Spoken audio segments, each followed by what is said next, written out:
light unto my path. Let's give the Lord a big hand. Hallelujah. We worship you. We thank you. Speak to your people, oh God, as always. As you sit down, tell someone next to you, God is blessing you right now. Praise the Lord. Welcome to the third talk of the series, Bounce. The title of the talk today is Bounce Forward. Sabihin nyo nga sa katabi nyo, Bounce Forward.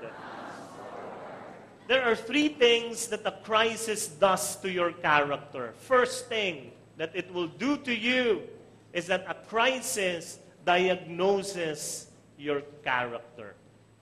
You know, a character is who you are, how you behave when things aren't going right. Ang character, hindi yan lumalabas pag okay lahat. Lumalabas ang tunay na ikaw pag may crisis ka na, pag nahihirapan ka na, ikaw ba talaga yan? I have been teaching you many things here at the feast and I have been observing my life. Ginagawa ko ba talaga yung mga sinasabi ko sa inyo? Alam nyo, doon ko nadidiscover na ginagawa ko karamihan sa sinasabi ko pag ako dumadaan na sa krisis ng buhay. I have been telling you for many, many years that you just believe God wants what is best for you. When we lost our baby a few weeks ago, or a few months ago, crisis ng buhay yon. Doon ko sinubok ang sarili ko. Talaga? Naniniwala ba talaga akong this is God's best for me? And that is where I found out, yes, I was believing what I was teaching you. Kaya pag walang krisis sa buhay, hindi masyadong lumalabas yung tunay mong ikaw. Pag maganda lahat, hindi yan talagang tunay na karakter mo. Pag ginulat ka na ng buhay, lalabas yung tunay na ikaw. Tingnan nyo nga yung mga katabi nyo. Kilala nyo ba sila? Kilala nyo ba talaga? Mas makikilala nyo sila pag nandun sila sa krisis ng buhay. You know, a character is like a tea bag. Sundan niyo ako dito. Ang character ay parang tea bag. Parang ganito. A tea bag, hindi, medyas pala yan, no? Pwede rin minsan tea bag yan, ano? A tea bag is this one. Ayan. A tea bag. You won't know if a tea bag is any good by just looking at it or smelling it or feeling it in your hands. Hindi mo pwede sabihin, parang masarap tong tsaang ito. Bakit? Damang-dama ko, oh. Damang-dama ko yung papel na ito. Hindi rin eh. Kailan mo malalaman na this is a good tea? When you dunk it in hot water. Pag nilagay mo na sa kumukulong tubig ito, sa tubig, dun mo malalaman, okay nga, no? Masarap pala talaga ito. Your character will only show itself when you are dunked in hot water. Sino sa inyo rito, you feel that you are in hot water? Ngayon, may crisis kayo ngayon mismo sa buhay. Huwag kayong mahiya. You raise your hand. Then, your character will be exposed. Diyan talaga lalabas. Sino talaga ako? Pag nandiyan ka na sa kumukulong tubig. So how do you act when you get dunked in hot water? Because crisis will diagnose your character. Second is this, a crisis develops your character. Can you say develop? Naalala ko yung pamangkin ko. May isa lang akong pamangkin. Ang pangalan niya, si Jeff. Nung bata siya, ang tawag namin, Epoy. So si Epoy, 2 years old siya. Lumalapit sa akin yan. Nagpapatimpla ng gatas. So siya talaga ang niya, dede. Sabi ko, okay, you wait, dede. Bunta ako, magtitimpla ako. Ang timpla noon, ibang-iba pala ngayon because ngayon, tap water lang eh. Dati, dapat mainit na tubig. Tapos lalagyan mo ng gatas. Tapos, pag shinake mo na, ilalagay mo sa tabo para lumamig. So sabi ko sa kanya, maghintay ka lang, you wait. Dede. Ang kulit. Dede. Sabi ko, mainit. Dede. Ang ingay. No, dede ng dede, dede ng dede, dede. Mamaya, dede. O, dito na lang, dede, dede. Ayaw, ayaw, ayaw, ayaw. Ganun. No, binibiro ko kasi ang kulit eh. No, dede, dede, dede. Sabi ko maghintay, umiiyak. Dede, dede. Nag-rally na eh. Dede, dede. Ang kulit. Mainit nga. Dede. Kinuha ko. O, sige. O, dede. Pag dede niya, init, init, init. Alam niyo, na-realize ko, after that event, pagkatapos niyan, never na ito si Epoy, never na itong pag sinabi namin, you wait, he never insisted anymore in anything. Pag sinabi namin, maghintay ka, tahimik yun, maghihintay. Bakit? Napasok. You know your crisis burns you. Your problems, they burn you.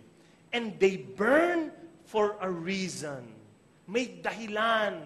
It teaches you a lesson that you will never forget for the rest of your life. And here it is, a lesson that problems will teach you. This is the law of the universe. Lahat tayo mayaman, mahirap, pogi, hindi masyadong pogi, ibang kultura, This is the law of the universe. Tests are repeated until the lesson is learned. Ang pagsubok ay bumabalik. Ang trials bumabalik hanggat hindi mo natututunan kung anong tinuturo nito sa iyo. So this is what I would like you to do in your life. Can you look at your life and see if you're undergoing a trial? Kunyari, nagka-problema ka na. Tingnan mo mabuti. Is that trial familiar to you? Parang pag tiningnan mo, itong problema ko to, parang nangyari na to noon. Pag nakita mo yan, nakamukha yan sa nangyari sa iyo noon, ang next na tatanungin mo, bakit kaya bumalik to? Siguro, hindi pa ako natututo. Kaya, test will come back. It will repeat itself if you haven't learned a lesson. This is very obvious to everybody. Lalo na yung kayo, nakapag-aral naman kayo, di ba? Sino yung mga nag-aaral pa hanggang ngayon? You're still in school. You know what I'm talking about. May exam. You failed the exam. You know what will happen? Repeater. Third year ka. Baksa ka sa lahat. Ano mangyayari sa'yo? Third year ka rin next year. Yung grade 3 ngayon, third year ka, grade 3, nagiging magkaklase na kayo. Bakit? Hindi ka pumapasa. May estudyante ako sa Binil. Kaibigan ko na to. Every term, course card distribution, nahanapin niya ako, tapos lalapit sa akin, tapos sasabihin niya, Sir, kumusta ka na? Ito, baksak na naman. Baksak na naman. Ilang baksak mo? 5. 5 subjects, baksak. Sir. Ilan ang subject kinuha mo ngayon? 7. So, 2 lang naipasa. Next term, magkikita na naman kami. Kumusta ka na? Sir, baksak na naman ako. Baksak ka na naman. Ilang subject? 4. Ilan ang kinuha mo ngayon? 6. Lungkot na lungkot ako sa kanya. Every term, gano'n. Tapos 1 term, lumapit. Kumusta ka na? Sir, gano'n pa rin. Baksak. Ilang baksak mo? 2. Uy, at least 2. Ilang subject mo? 3. Naku. Bakit hindi natututo? Bahambalik at bahambalik yan. Bakit? Hindi ka natututo. Naalala ko, may kaibigan ako, yung anak niya. Maliit pa lang eh. Kaya kami, because of his story, sobrang ingat, bista kami sa anak namin. Sabi niya, alam mo yung anak ko? Grabe. Hinawakan yung, maliit pa to, lalaki, yung tinidor, isinuksok doon sa saksakan. Tinidor, sinuksok sa saksakan. Nakuryente yung anak ko. Ay, hindi pa natuto, dinilaan. Kasi minsan di nila nakikita. Dinilaan, pag dila, talaga daw nanginig eh. Tapos sabi niya, alam mo, nung dinilaan na niya, hindi na niya ulit ginalaw yung saksakan. Bakit? Napasok. Pero dinidila-dilaan pa rin niya. Sabi ko, kala ko, gano'n na, from afar. Di ba, hanggat hindi mo natututunan yung leksyon sa problemang yon, babalik at babalik yun. Sikuhin mo yung katabi mo. Sige na, sabihin mo sa kanya, get the lesson. I have a formula for trial. Ang formula ko sa problema ng buhay ay ganito. Dadaanan ko yung problema as fast as I can. And I'll get all the lessons there. Kasi pwedeng daanan ng mabilis. It will shape your character once you get all the lessons from that. Pero ayaw natin, andun pa tayo sa problema pagkatagal-tagal na. So gusto natin isang ganun lang mabilis. And I have a formula that I would like to teach you so that you will go through it as fast as you can. How many of you, just raise your hand, would like to know how to make your trial as short as possible? Sino yan? Very good. So I'll teach this to you. This is the formula. Try to get the teaching without the trial. Try to get the lessons without undergoing that trial. Di ka nadadaan. Paano? Yung pinsan ng aking pamangkin, anak ng pinsan namin, nakita yun si Epoy, nung binigyan ko ng gatas. Maliit din yun bata pa. Napaso, init. Napanood niya. Kaya alam mo ginawa niya, every time nahihingi din siya ng gatas, pag sinabi sa kanya, mamaya, naghihintay, hindi namimilit. Napaso ba siya? Hindi. Saan siya natuto? Doon sa napaso. Kaya pag may mga kilala kayong napaso na sa buhay, tanong-tanongin nyo, ano nangyari sa'yo? Ito kasi, ay, talaga. And then learn from them. Diba? May kaklase ka, nangungopia, huli. Bakit? Nangodigo. Saan niya nilagay? Dito.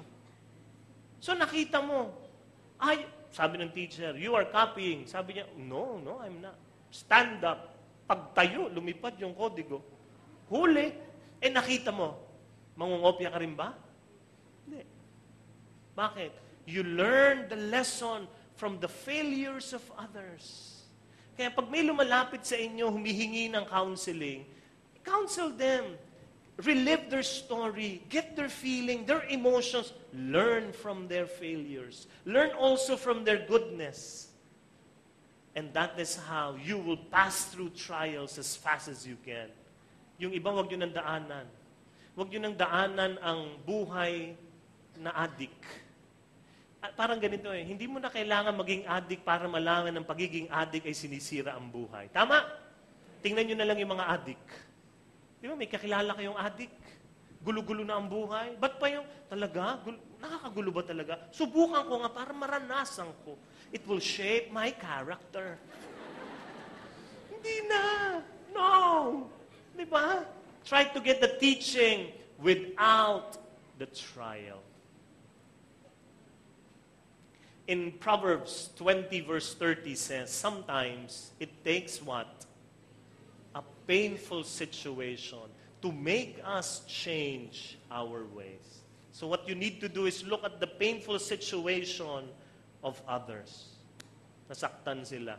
Kaya sa akin, pag may nagpapakounsel na lalaki, brother, ginulo ko buhay namin. Bakit? Nang babae ako Paano ka nang babae? Nagkagusto ako dun sa kasama namin sa opisina Talaga. So habang nakikinig ako sa kanya, kinukuha ko yan ang mga dapat kong ingatan. Para hindi ako dumaan sa ganyan, ang gulo ng buhay. So, nag-iingat tuloy ako. You learn from others. Third is this, a crisis defends your character. You know, a crisis humbles you. A crisis brings you closer to God. Because when life is smooth, you know what happens? We become very proud. Minsan di tayo lumalapit sa Diyos pag walang crisis sa buhay. If you are in crisis, you know where you go? You go to God and you ask for His mercy. Lord, maawa ka sa akin. Kaya a crisis will defend your character. I would like to ask you to do an experiment. Pwede ba? Can you do an experiment at home? Pwede ba? Yes? Madugo ng konti ito. Ito ay, hindi lang madugo, mabasa pa. Lalo na ngayon, tamang-tama, mainit-init. No? I would like to do an experiment. This is the experiment. 3 phases. Phase 1 is this one. Sige, kukunin ko yung aking props dito.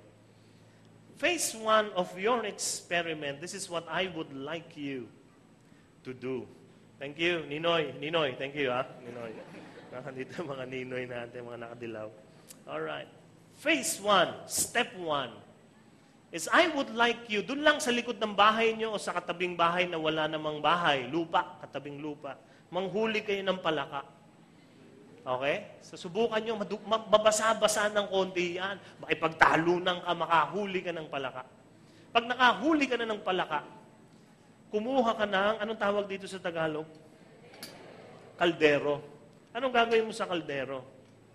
Lalagyan mo ng tubig, tapos, pakukuluan mo. Ha? Pakuluan nyo, ha? So, habang kumukulo-kulong ganyan, titingnan-tingnan mo ng konti. Pag kumukulo na talaga, hawak-hawakan mo naman yung palaka. Okay? Phase 1 pa lang ito, ha? Step 1, get a frog. Step 2, boil water inside a pot. Tapos, step 3 ay ito. Itapon nyo yung palaka sa loob. Ganyan. May warning lang ako sa inyo. Alam nyo gagawin ng palakang ito? Pagtapon mo sa kanya dyan, tatalon niyang bigla. Tapos yung mga ibang mainit niya, tatama sa iyo. No? Basta, tatalon yan. At pag talon niya dyan, the frog will experience a trauma. Matutrauma yan sa mga ganyan. Kaya ang kailangan mong gawin sa kanya is psychotherapy. Padaanin mo siya sa psychotherapy. Ipa-counseling mo sa ating counseling ministry. Ha? Dadaanan. Yan ang phase 1. Phase 2 is different. Phase 2 is this. Phase 2, step 1, get the same frog. Pag magaling-galing na siya, kunin mo siya ngayon. Pag nilapit mo siya rito, kakabahan siya. Kaya lang, ito yung pagkakaiba. Yung kaldero, lagyan mo ng tap water. Tap water lang. Tapos dito mo siya ilagay. Tapos, habang may tap water dyan, step 3, put the frog gently inside. And this is what you will notice. Magugulat ka, hindi tatalo niyang palabas. Alam niyo gagawin niya dito? Lalangoy-langoy yan. Ayan, no? Lalangoy-langoy yan. Ayan, no? Magbe-breaststroke. No? Sisisid. Ganyan. Magaling to kasi tinuruan to ng Bert Losada Swim School. Fees attend din natin yan si Anthony. So yan, magaling. Natutunan niya yan. Lumalangoy-langoy yan dyan. Tapos, step 4, habang lumalangoy-langoy siya dyan, ilipat mo ito sa frying pan. Okay? Dito sa gas range o electric range. Habang nandyan, iswitch mo to medium. Medium lang. Magugulat ka. Habang umiinit-init ng konti, yung palaka, andun pa rin. Lumalangoy-langoy pa rin. Freestyle na ngayon ang langoy. Tapos maririnig mo siya kumakanta, bakit ngayon ka lang dumating sa buhay ko? Freestyle song din yun, di ba? So, lumalangoy-langoy siya dyan. Kaya, freestyle song. Magugulat ka, tapos mamaya, habang umiinit-init na, mainit-init na, alam mo ginagawa ng palaka? Parang natutulog-tulog siya. Parang nakaganyan na siya, Habang lumalangoy, nakaganon, Nagre-relax na. Tapos mamaya, you will notice, habang mainit na mainit ito, this is what you will notice.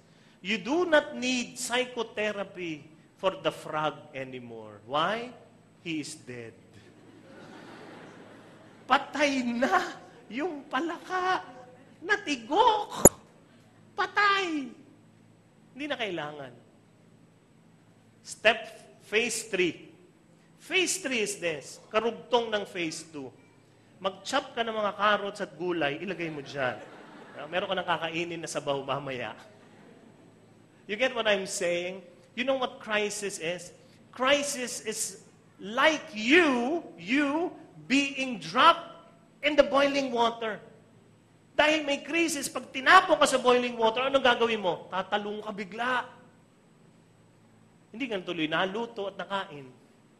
Kaya ang crisis, it will defend your character. Hindi yan yung pinapatagal-tagal pa, mamamatay ka. Ang crisis, tinapong ka sa kumukulong tubig. Dahil nagka-crisis ka, tumalong ka tuloy bigla. It defended your character. You know, sometimes I wish that we did not lose our child. Sometimes I wish na we were able to go to the Holy Land with the Kerygma preachers. But if I'm looking at life now, binabalik-balikan ko, kailan lang yan ha? I'm saying, thank you Lord. Kasi kung hindi ako dumaan, kami mag-asawa dumaan sa krisis na yon, baka hindi namin talaga nakilala kung sino kami sa harapan ninyo. Dito namin na-prove na lalo na ako, na I really trust in you. Kaya this is what crisis will do. Pag tinapong ka sa krisis, lalabas ka para buhay ka pa rin. The Word of God says in Psalms 119, it was the best thing that could have happened to me. Wow! Grabe, no? It was the best thing that could have happened to me, for it taught me to pay attention to your laws. This is crisis.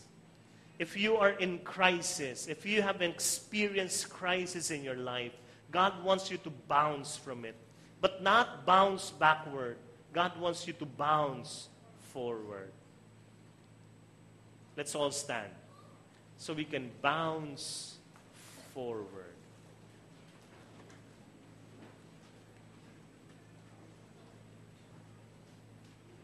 Can I call the music ministry to stand now already?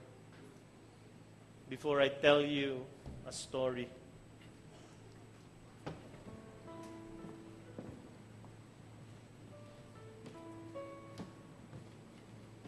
If you're in crisis today, or you're just coming out of a crisis and you're hurting, duguan, basang-basa, nasasaktan, listen to this. There was a mother and a little boy. They went to a farm. They have a farm. And then the boy said, "Mommy, can I just swim in the lake?" And the mommy said, "Sure, but I will be looking at you, okay? Okay." And the boy was excited. He jumped on the lake. Langoy-langoy siya sa lake. Yung mommy niya pumasok doon sa maliit nilang bahay. Pinanunood-dood siya sa bintana. Tuwan-tuwa si mami kasi yung anak niya tuwan-tuwa, langoy-langoy. Bigla na lang, lumaki ang mata ni mami. At siya, yung puso niya, bugdug-dugdug. Bakit? May nakita siya. From the other side of the lake, may mabilis na lumalangoy palapit sa kanyang anak. Isang alligator. Yung mami niya, takbo sa labas, takbo. Habang tumatakbo palapit sa anak niya, sumisigaw siya. Ang sinisigaw niya, "Anak, may buaya! Lumabas ka dyan!" Yung anak niya, nakita yung buaya, langoy. Papunta sa lupa, langoy. Mami niya, takbo. Nung nakalabas na ng konti, yung bata, nasa lupa na, naabot pa rin siya ng buaya. The alligator was able to grab that boy. Kinagat yung paa. At nung hihilain na pabalik sa tubig yung bata, the mommy was able to hold the arms of the boy. And there was a tug of war. Yung alligator, hinihila. Yung bata, si mommy, hinihila rin niya yung anak niya. At yung bata, iyak ng iyak sa sakit. The alligator was strong. But the mommy's love was also strong. After just a few minutes, there was a man riding a truck, saw what is happening. The man grabbed hold of his rifle, went to the alligator and shot the alligator. And the boy was saved. And the boy was brought to the hospital. For weeks, the boy was being cured. He was recuperating. Gumagaling-galing na. There was a journalist who wanted to interview the boy. So the journalist went inside the room. And the journalist asked the boy what happened. And then the journalist said, "Can we take a photo of your wounds?" And the boy smiled and said, "Which ones? Because I have 2 wounds." And the journalist asked, "What do you mean?" The boy removed his blanket and exposed his scarred legs. May mga sugat sa paa. Sabi niya, these are the scars from the alligator's teeth. Ito yung mga kagat sa akin ng mga alligator. And then he said, I also have another wound. My other wounds, I am proud of them. And he exposed his arms. And he showed ugly scars here. And the reporter said, where did that come from? Di ba yung alligator kinagat ka sa paa? Bakit meron kang sugat sa mga arms mo? The boy smiled and said, these are my mother's fingernails that dug deep into my skin because my mother would not let me go. That is why I'm still alive today. Because of my mother's deep love for me. My dear friends, you have scars in your life. You have scars in your life. Those scars are God's love for you. God did not allow you to get that job. Why? Because He knew it will drive you away from your family. God did not allow you to close that deal. Why? Because God knows you will be surrounded by bad friends. God did not allow you to have that boyfriend. Why? Because God knows that man is an alligator. He knows. He pulled you away because He loves you so much. Kaya you have scars in your life because God will not let you go. He did not allow your enemy to pull you away. Right now you have those scars and it hurts deep in you. But you're alive. You are closer to God and your character is shaped. I would like you to thank God for that. You're alive today because He will not let you go. Nothing, my dear friend, will keep you away from Him. Hindi siya papayag na mawalay ka sa kanyang piling. Nothing, my dear friend, nothing will let you go. He will not let you go. No walls are strong enough to keep me from your side. No sea is wide enough to keep me far away from you. I will climb the highest mountain if that is all it takes. I live to worship you. I live to worship you. Lift your hands to God like this. In humility, come before Him. He is holding your arms right now. He will not let you go because He loves you so much. Nothing will separate you from Him. Say this prayer after me. Father in heaven, I surrender my life to you. I have scars in my life. These scars tell me that you didn't let go of me.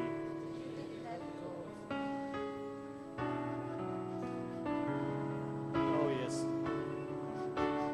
God is holding you now.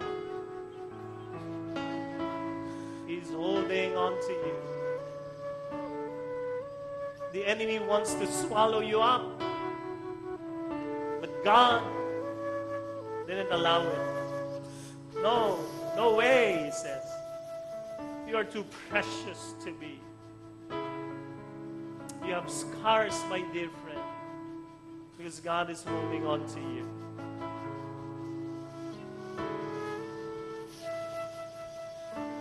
Say this to your God. Thank you, Lord.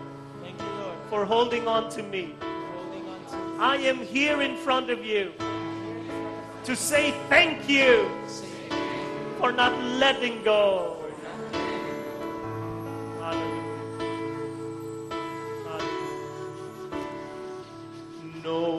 walls are strong enough to keep me from your side.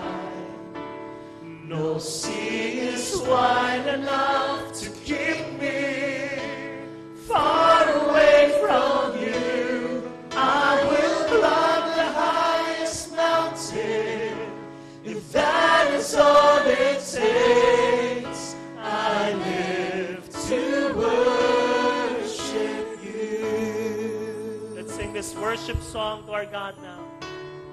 Sing to the Lord. Hallelujah. Thank you, Jesus. Lord, you are my hiding place. Lord, you are my safe refuge. In every heartache and in every pain, in my life your love will reign, and I'll forever live in your embrace. Lord, I am forever yours.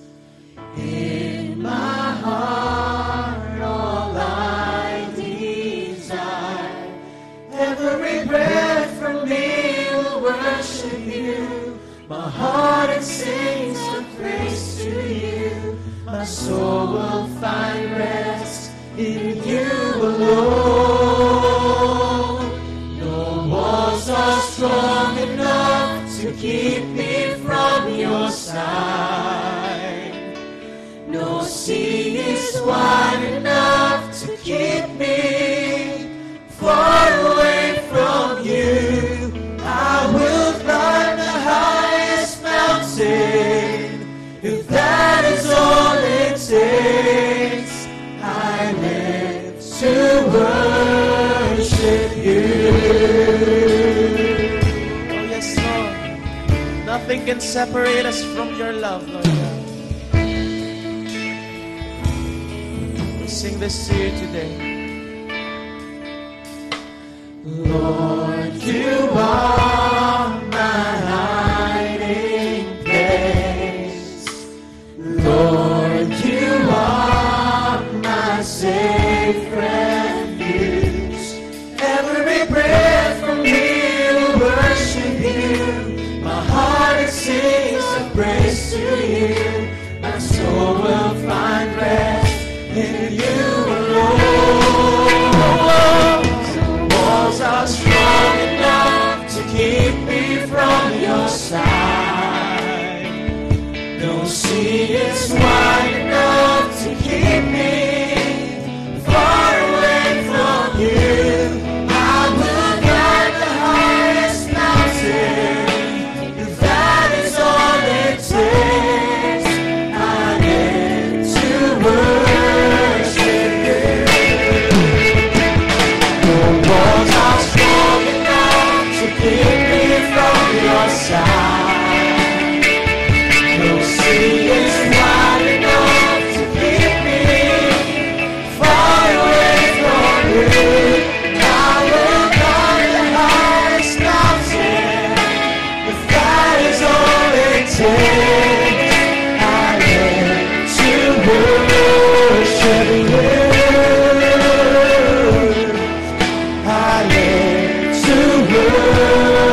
strong enough to keep me from your side.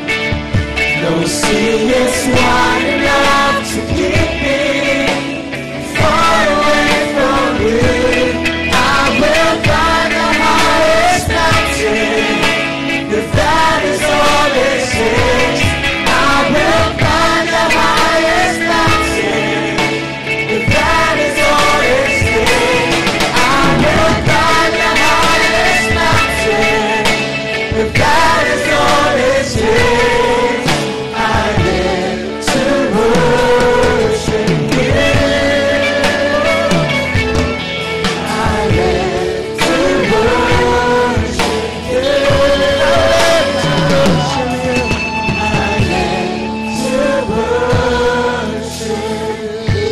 you.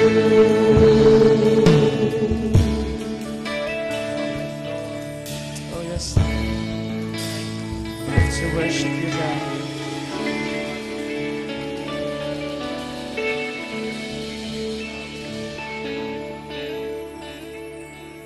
Lift up your novena to God's love. Lift up your petitions, your prayers to the Lord.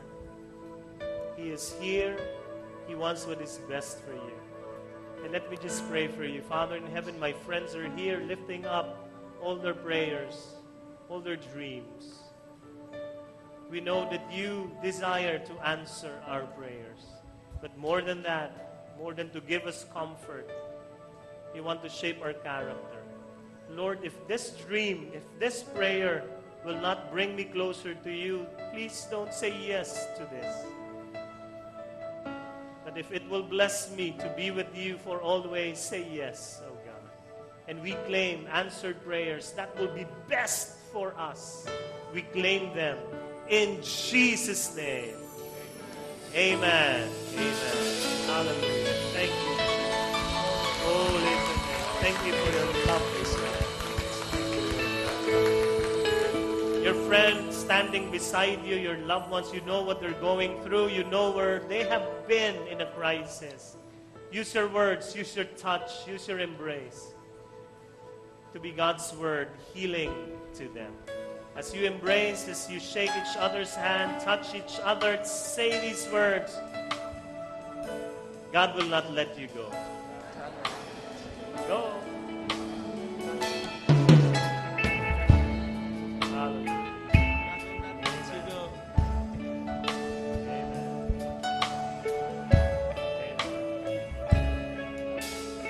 Hold the hand of someone near you. Hawakan yung katabi.